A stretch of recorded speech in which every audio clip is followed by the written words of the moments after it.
direct order. Do it now.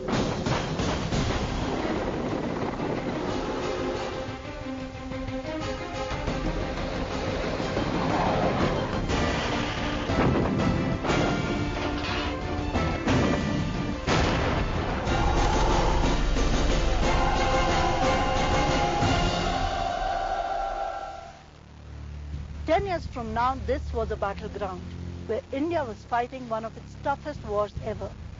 The task was to dislodge well-entrenched enemy troops from these heights, something which seemed impossible on paper but was made possible. In the next half an hour, we will revisit the war which redefined mountain warfare and changed India's battle history. I wanted to walk the same steps which I, along with my men, had walked during Kargil war. I am extremely happy and emotional too that today I am driving a vehicle and going towards the point which I had captured, but for which 10 years back I had to struggle so much and my boys had to lay down their lives.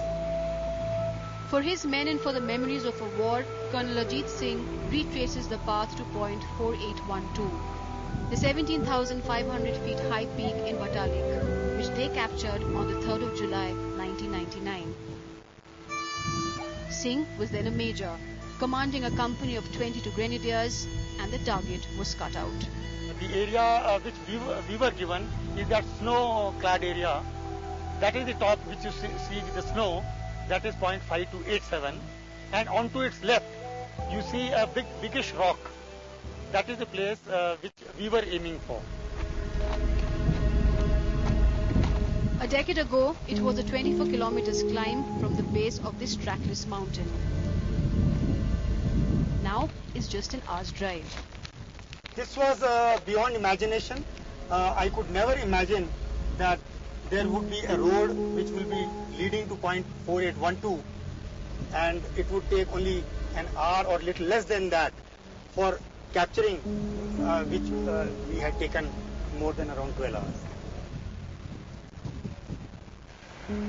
Other than the road, the mountains have not changed much. The remnants of the battle are still all around. A rusty splinter or a rock that saved their lives. I just want to take you towards this rock where the people used to take on some rest or respite. There are some remnants of some PT shoes or things like that. The moment the enemy used to start firing or the enemy shelling was there, you used to do this.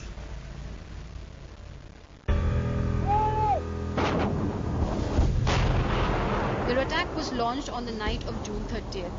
Before daybreak, the men had to reach the peak. The closer they inched, heavier was the enemy fire. Singh says the troops used it all. Military strategy, bravado, and even divine help. When we were around 50 to 75 meters short of the peak or short of the top, the climb had become very difficult.